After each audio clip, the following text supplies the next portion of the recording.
Hello everybody, I am Count Christo and welcome to the Lubeck High as the Sky campaign. We are going to play as the mighty nation of Lubeck, and we are going to build an extremely tall empire in MEIOU&Taxes. This has been requested quite a bit by you guys, and I completely agree. It sounds like a really fun way to play a campaign. We're doing, of course, a hugely wide one in our Milan campaign, conquering, well, I shan't move the cursor too much. That would be spoilers.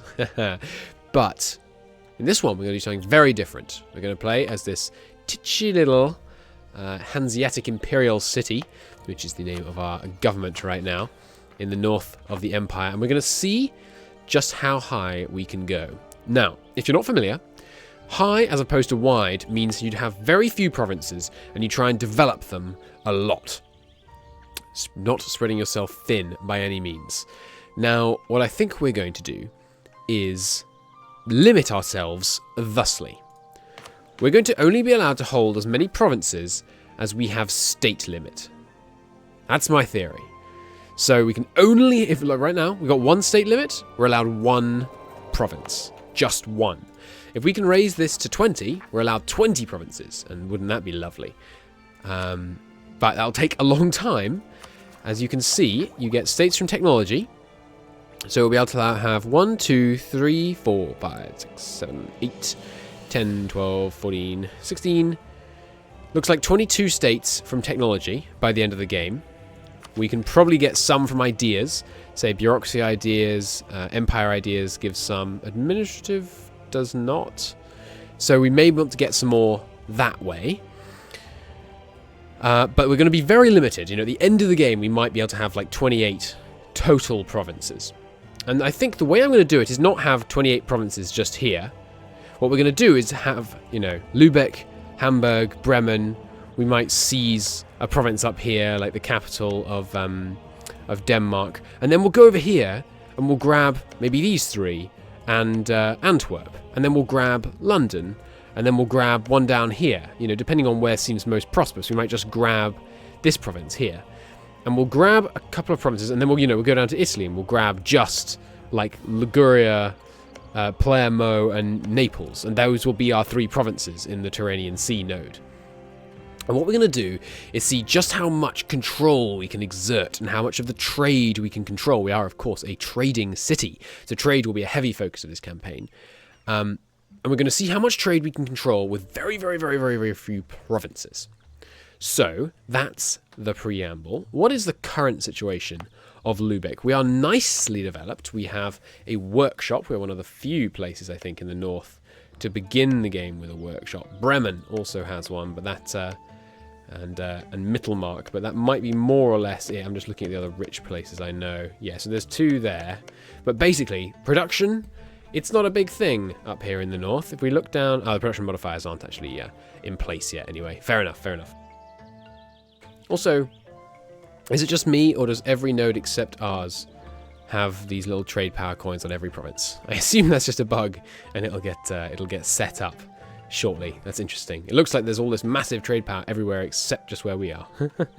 Anyway, we are a republic, as I mentioned. We have never played a republic in MEIOU&Taxes, so that is exciting. We have republican tradition. Republican tradition is very different from legitimacy. First off, it gives you different bonuses, including a nice monthly autonomy, down, national unrest and recovery army, morale, speed. Much more importantly, when you have lower republican tradition, you can move towards becoming a monarchy. We don't want that. We want to stay a republic. It's going to be a republican campaign. As you can see, it's lowered by having high centralization. So the very first thing we're going to do in this whole campaign is we're going to immediately get rid of the only 10 centralization we do have. And there we go. 0 centralization. Now we're gaining 1 republican tradition per year. Nice. And we're going to stay at 0 republican tradition forever, I think, pretty much. I should have told you before we actually click the button so I could show you the modifiers. You do get some provincial trade power from centralization, but you lose out on some trade power abroad. So that's not good. And there's lots of other positive and negatives in there. But we are a republic. We are decentralized. We are merchants. We are traders. And so we're going to play it that way. There are lots of decisions that we'll deal with in a moment. But the important thing about republics is they have elections. So our government has elections once every 4 years, it looks like. Okay. Which means once every 4 years we'll have a choice. Lose X Republican tradition, which looks like is 10, or have a new election. When you have a new election in MEIOU&Taxes, you don't get a 141 or a 411 or a 114 like you do in vanilla. You get a ruler with, I believe, random stats. I'm not certain if they're completely random, but we'll find out. And if you re-elect, you get +1 to each stat of your current ruler. I think republics in MEIOU&Taxes are a lot stronger than in vanilla because they don't start out with that awful 141 or whatever, you know, XX, 4X ruler. So that's the Republican side of things. How are we going to raise our Republican tradition? Because obviously the faster you can generate Republican tradition, the more frequently you can re-elect someone, which is wonderful. First off, we are lucky enough to have free Hansestad. The cities of the Hanseatic League were free of oppression, and small bete, princes, and dukes, they answered only to the emperor, governed themselves by a council and could draft their own laws. We get 0.1 Republican tradition there. There's also 0.1 to be had in plutocratic ideas, plutocratic being the thing we have access to instead of aristocratic. I assume there's also some to be had in representation ideas, which unlocks later. Admin Tech 20, you can get innovative ideas, and if you have innovative ideas, you can get representation. I don't know if innovative gives you any. It may. I don't know, but I bet representation does. I mean, come on, it's called representation. Also, you get Republican tradition in the base game. I'm not certain about MEIOU&Taxes from power projection. So we'll want to be keeping our power projection very nice and high to generate all that extra, whatchamacallit? Brain. Republican tradition. Right, we should not have any problem having rivals, because we're going to stay very small, remember. So the game will look at our development and go, oh, they're weak, they can rival such and such. So I think we'll be doing lots of humiliation wars to generate loads of power projection and monarch points and all that kind of glorious stuff. That's going to be brilliant. We should have very low court and education costs, because we're going so tall, we have so few provinces. So we'll deal with the court and education wizard. If you're not following the Granada campaign, which you should, it's great, but if you're not, which is fair enough, we have a mod, a sub-mod for MEIOU&Taxes, which allows us to say, hey, court wizard, make sure I always have court level 4, which mean in this case we'll aim for 50%, and then it will automatically assign funding that will take you to that level based on all the factors currently influencing your court growth. And we can do the same for education, which is fantastic. But we will deal with that once the court and country event fires, or whatever it's called. The what's it called? The state event? The setup event, anyway. Meanwhile, we will, in this campaign, unlike almost all my campaigns, be going for very low piety, because look at that trade efficiency, look at that tech cost, and, oh, I didn't know that, yearly Republican tradition. Nice! So we'll be going for very, very secular, as hard as possible on that secular side. That is really nice. Yearly Republican tradition secularization is beautiful. We'll be going for very low church influence as well, because, like I've said, one of the great things about church influence in the base game is they pay your education costs for you. We don't really need them to pay our education costs for us. Well, now I think about it, maybe we still let it go wherever, because they put almost all their money into your education, the church. Almost all of it. So, we'll see. We won't intentionally crank it, because we're not really going to be very concerned about converting people. We're almost certainly going to take humanist at some point, because it's an impious thing to do. The idea cost is great. There's no Republican tradition hiding in humanist. We'll probably take humanist for the idea cost and for the impiety at some point. But we will see. Obviously, plutocratic and trade, very high on the list. Culture, as you know, I am a big fan of culture. Right, is that all we need to do for the initial setup? Do I have the right things set on here? I think we could probably do with core constructions in this one. Maybe merchants as well. We could even consider putting provinces in. It doesn't give you any useful information about them on this screen, so that's worthless. Never mind. Okay, well, merchant placement. Let's get to it. So as you can see, there's no money anywhere. That's because I think the setup event hasn't fired yet. We will collect from trade here, probably, and then push here, here, here, and here, maybe? That's my guess. Oh, we actually can't reach some of these places. So I guess we'll transfer there. We can reach here. We can reach here. You can go right. No, you can't go from here directly up here, so we're going to need to exert some influence in the Rhineland to get any money up from here, which we probably won't be able to do, because I doubt I'll want a city in here, given our very, very harsh limits. Now, what do we have going for us? First off, we are a Hanseatic imperial city, which is a lovely government type, +1 merchant, plus 10% provincial trade power, plus 10% trade power abroad. We do get lower max centralization, big whoop. We get some stability increase interval, which is not great, and the monthly autonomy is also not great, but generally not too bad. We also have a wonderful decision open to us. We're not interested in the German nation or Prussia or Old Saxon nation. We are extremely interested, however, in forming the Hansa. Having ensured our dominance over the imperial cities in northern Germany, we can now make the Hansa into a strong state. If we own Hamburg, Bremen, and Lubeck, or we have a vassal of Hamburg, Bremen, and our Lubeck, note that this does not say, I think. Hang on.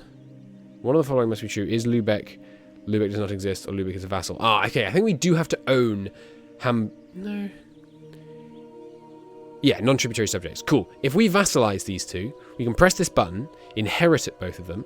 We change to an oligarchic republic, which doesn't have the state penalty that this one is giving us. Although I don't see where the state penalty is coming in. Maybe it's from our international influence? Because it says here, being a Hanseatic imperial city drops our state limit by 4. I assume forming the Hansa will remove that. Not sure, though. But we can inherit Hamburg and Bremen, which is great. So we want to vassalize Hamburg and Bremen. Sadly, this is something they will never accept willingly. Because... Oh, no, they could accept it willingly. No. Free cities cannot become subjects. Yes. So they will never accept it willingly. We can, however, foist it upon them through war. But we may... The problem is, they're our natural enemy right at the beginning. However, they're also in our trade league. Little cart doing little circles. What are you doing? Lots of weird trade lane things in this mod. Yes, we will, however, want to attack them quite soon.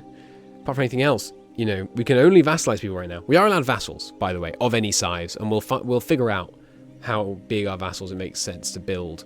We might try and, you know, vassalize whole huge areas. We might end up vassalizing, you know, the whole coast to get the trade power off them. We'll see.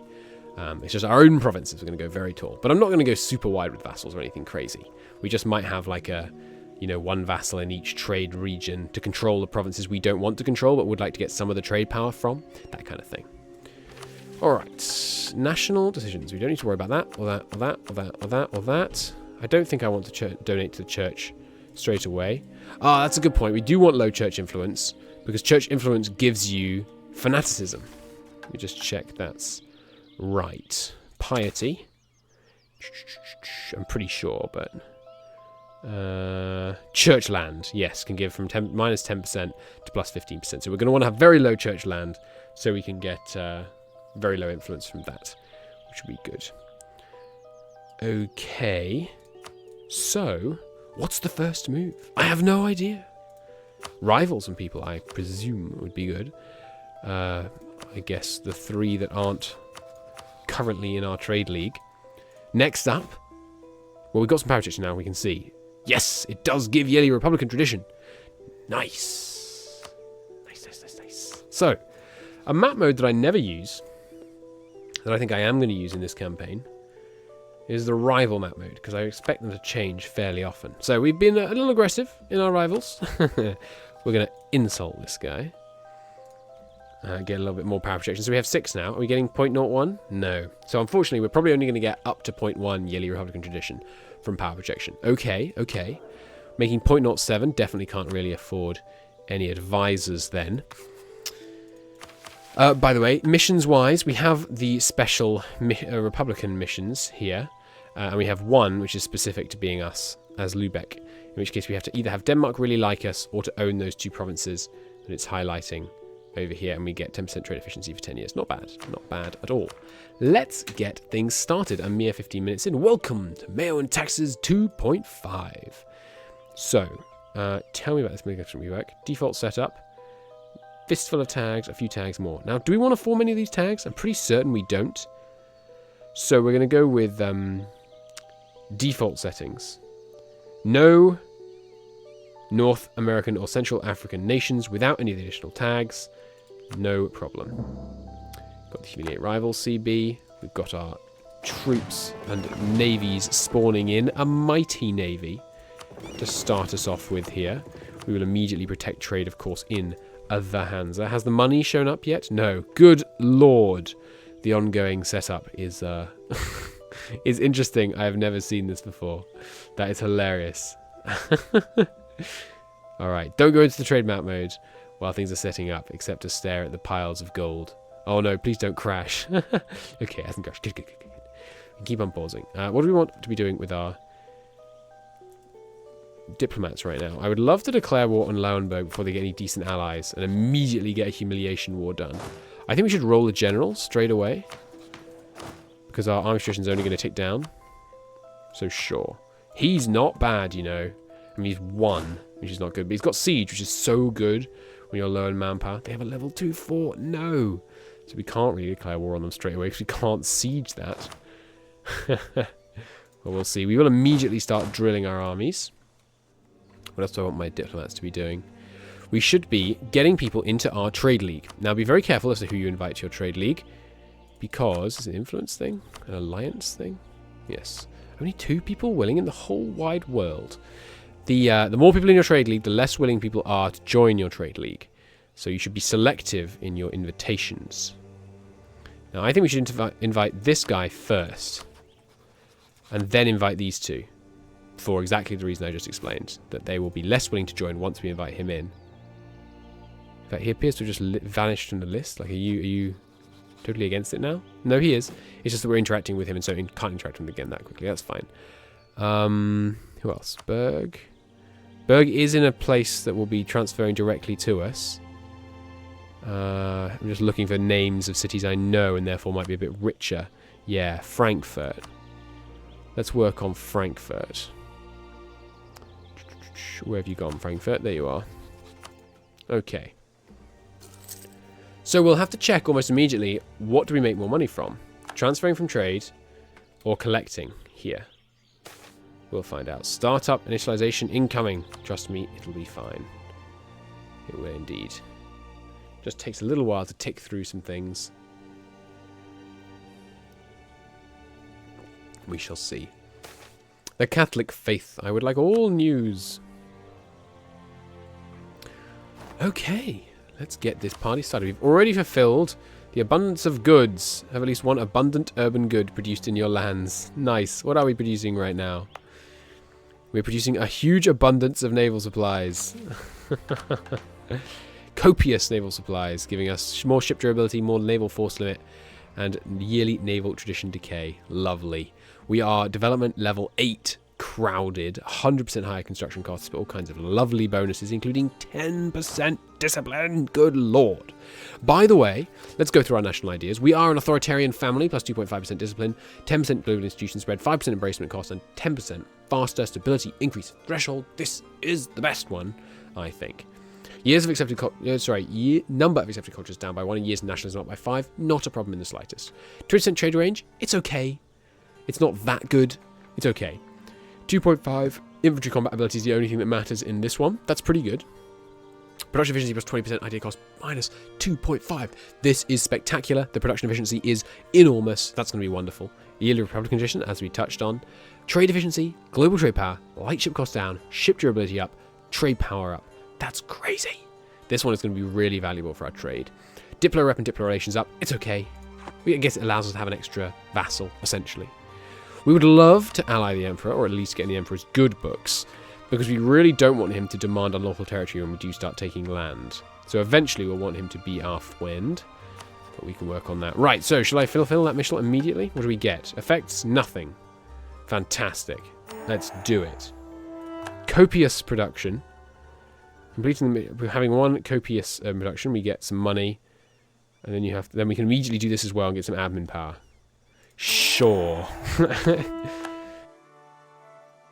Excellent. There we go. Mission completed. Phew, it was a tough one. Pursue religious tolerance. Now, this one's going to be tricky. Do we want to do this?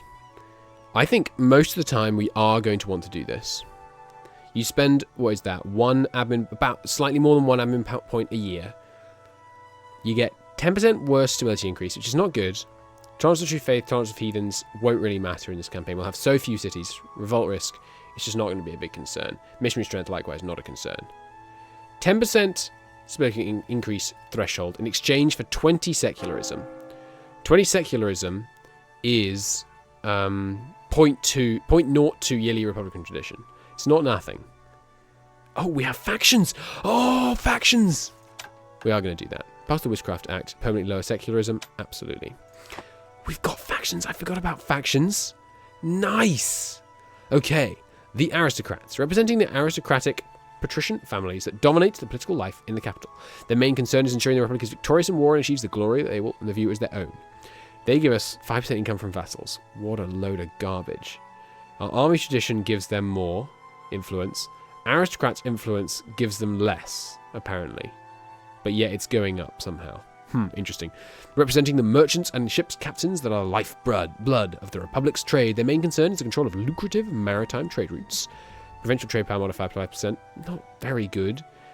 The traders' influence. Capable trader faction is helping them out. I guess just hasn't finished calculating these growth rate properly.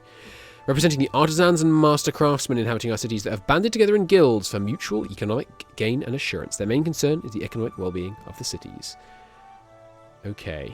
They go to production efficiency. They're the ones we almost certainly want. Boosting, by the way, costs 10,898 administrative power. Essentially, you can't do it. Now, why do we have, quote-unquote, capable guilds? What affects this? Strong artisan faction. Available mercenaries up. Guild influence up. 0.75 yearly Republican tradition is absurd. That's so bleeding good. Feeble aristocrat faction. I assume it's based on the power of your various estates. I will actually go and ask about that, though. Capable trader gives you less tax. Oh, an extra merchant. Nice. Global trade power, naval force limit. That's great. More yearly Republican tradition. My God. We're getting a lot of Republican tradition now. 2.3 a year. That's absurd. Maybe we won't need to bother trying to stack Republican tradition from other things. That's a crazy amount. That's so much we might, never need to worry about it ever. Let's transfer from over here. So there's nowhere else we can reach to actually transfer from. Well, we could transfer from down here, but I strongly doubt transferring from here is better than collecting. If you're not familiar, collecting in your capital does not negate the transfers from such and such bonus in MEIOU&Taxes, or possibly in everything. And collecting in your capital gives you a 10% income boost to just raw 10% extra money made here, which is great. Oh, we got a whole bunch of new troops. Nice, maybe now we can take you on, although you do now have a freaking level 3. 4. No, you don't, just level 2. We could possibly take them on. Okay, you two, if you'd be so good as to join the protection of Hansa Node. I'm almost certain it will be most prosperous for them to protect the Hansa Node, although possibly we'll want them to go privateer instead. I will look into that possibility. We have another diplomat. Why is this? Impressive court, level 4. Cool. The state has fired. Court, currently at 60. Good lord. That's rather high. There's nothing in here giving you any more Republican tradition. Okay, good to know. I think we'll be content with level 3 court. And the Burg is obviously the only estate we have, because we only have one province. So it can't be, these can't be based just on estates, because there's an artisan and trader faction. I have no idea how you would have an artisan and trader one based on, just burghers. So we'll have to see. Education currently at 60%, going up, no less. That's ridiculous. Church funding per pupil is, good lord, even no funding is already giving us 0.88. So sure, have 1 ducat and have a ridiculous amount per pupil. Good lord, this gon' be good. No, don't have 1 ducat. We should set things. So for example, hey, education wizard. If I wanted to have level 9, you'd need 12 a year. Yeah, that's obviously way too much. So let's shoot for. Well, let's see what the church can do on their own, and we'll just go from there. Right, you two merge up here. So from them protecting in Lubeck, we get 2.3 ducats in trade income. If we were to send them to privateer the richest nearby node, which is almost certainly the Northwest Atlantic, which you can't reach, the North Sea has quite a lot of cash in it. So let's send them to the North Sea, see how much we can make with them over there. Frankfurt, you know you wanna. You are now willing. Very willing. Okay, they've set attitudes now. That probably means a bunch of people are willing to join. Alliance from Bremen.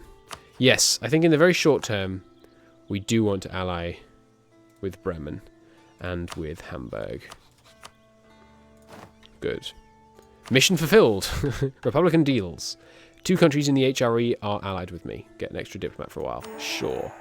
Imperial relations. The Emperor has to like me. Okay. We can do that. What will that give us? 10 prestige. Not that important. Okay. So who now is willing to join? Now that we've got the relations set. 4 people. That's probably about as many as we can really expect to get in. Let's see if we can get these guys and Frankfurt. Get an extra 5 people in. We'll have a 7-strong trade league, 9 counting us. Not bad at all. We must not let our prestige go negative. It's going to be a sad day when we go Protestant or Reformed. I don't know which will go, but we will almost certainly go one of them. There's nothing great about duelists for us, is there?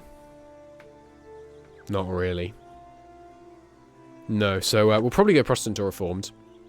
We are North Germany after all, and we'll see what we can do to lead the Protestant League to glorious victory in the League War. It's definitely worth leaving him in the hands of to collect. We're making a whole ducat from trade, that's so good. Okay, so we made way less from trade without the ships present, and no money from spoils of war. Okay. Did I not give you your mission? Go in the North Sea. Why did they cancel their mission? Hopefully just a bug associated with setup costs. Setup, you know, processes. Church influence, what is it right now? It's about 45%. Okay. Good to know. Good to know. So first target, Lunenburg. Got 2 allies already. That's inconvenient. Hamburg, would you come in if I promised you land? You probably don't want land, almost certainly. Let's see. They're a bit interested in some land. So what we could do is call Hamburg in, give them this province. Therefore, they are no longer an imperial city and they're no longer protected by the Emperor. Because right now, as a free city, if we declared on them, the Emperor would come in and protect them. Okay, but all of these wonderful intrigues and more can wait for the next episode. I hope you enjoyed this one. I know I did. I know the setup is a little dull, but we're into it now. Hopefully you enjoyed my spiel. We are now well underway. Fantastic. So next time we'll try and fight a humiliation war. We need to get our power projection up to get that extra Monarch point generation. But until then, thank you ever so very much for watching. I do hope you enjoyed it. If you did, please do hit the like button. It helps out a great deal, especially on the first episode of a new series to get the ball rolling. And I will see you in the next episode tomorrow. Bye-bye.